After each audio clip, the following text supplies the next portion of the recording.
ప్రజాస్వామ్యంలోని రాజకీయ నాయకుల యొక్క భావనలు ఎప్పటికప్పుడు మారిపోతూ ఉంటాయి. చెప్పలేమాట. ఈరోజు ఒకటి ఆలోచిస్తే రేపొద్దున కల్లా ఆ ఆలోచన మారిపోవచ్చు. ఉన్న పనిని మానేసి వేరే పని కూడా ఎంచుకోవచ్చు.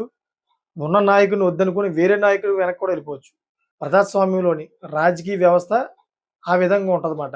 ఇదంతా ఇప్పుడు నేను ఎందుకు చెప్తున్నానంటే, వైసీపీలోని జగన్మోహన్ రెడ్డి గారికి ఇదొక పెద్ద తలకాయ పోటు అయిపోయింది. ఎందుకంటే పార్టీ ఎప్పుడైతే ఓడిపోయిందో ఇప్పటికే టీడీపీలోకి చాలామంది సీనియర్ నేతలందరూ కూడా జంప్ అయిపోయారు.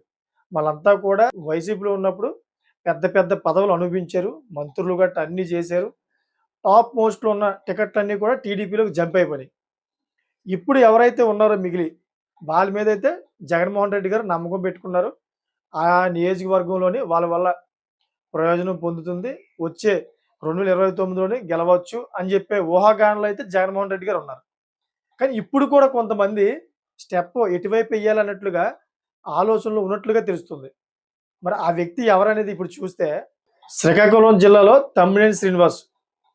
తమ్మినేని శ్రీనివాసరావు గారు ఇప్పుడు ప్రస్తుతానికైతే వైసీపీలో చాలా డల్‌గా ఉన్నారన్నమాట. ఆయన నియోజకవర్గం ఆమదల వలస. ఆమదల వలసలోను ఆయన వైసీపీలోని 2014లో జాయిన్ అయ్యాడు. 2014లో జాయిన్ అయ్యి 2019లో గెలిచాడాయన. మళ్ళీ 2024లో భారీగా ఓడిపోయాడు. ఈయన అసలు రాజకీయ ప్రస్థానం చూసుకుంటే 1983లోని టీడీపీలో జాయిన్ అయ్యాడాయన. 1983లో టీడీపీలో జాయిన్ అయ్యి 1999 వరకైతే 4 సార్లు గెలిచాడాయన టీడీపీలో. ఏకపక్షంగా 4 సార్లు గెలిచాడు. మళ్ళీ 2008లో ప్రజారాజ్యంలోని జాయిన్ అయ్యి 2009లో మళ్ళీ ఓడిపోయాడు. మళ్ళీ 2014లో ఈ వైసీపీలో జాయిన్ అయ్యి 19లో గెలిచాడు. మళ్ళీ ఓడిపోయాడు. ఇప్పుడు ఆమదాల వలస నుంచి ఆయన్ని శ్రీకాకుళం పార్లమెంట్ నియోజకవర్గంకైతే ఆయన్ని పంపించడం జరిగింది జగన్మోహన్ రెడ్డి గారు. ఈ పార్లమెంట్ సభ్యుడిగా అయితే తమ్మినేని శ్రీనివాసరావు గారికి ఇష్టం లేదని చెప్పేసి అయితే ఒక వార్త బయటకొచ్చింది. దానివల్ల జగన్మోహన్ రెడ్డి గారు తమ్మినేని శ్రీనివాసరావు గారిని బాగా ఇబ్బంది పెడుతున్నారు. తన ఇష్టం లేని పదవికైతే పోటీ చేయమని బలవంతం పెడుతున్నారని చెప్పేసి వార్తలొస్తున్నాయి. దానివల్ల తమ్మినేని శ్రీనివాసరావు బాగా డల్ అయిపోతున్నాడు ఆ నియోజకవర్గంలోని. దీనివల్ల అక్కడ వైసీపీ పరంగా చూసుకుంటే వైసీపీకి చాలా ప్రమాదం పొంచి ఉంది. కొత్త నాయకుడు లేడు. కొత్త నాయకుడు లేకపోవడం వల్ల తమ్మినేని శ్రీనివాస్ పైనే ఆధారపడి ఉంది.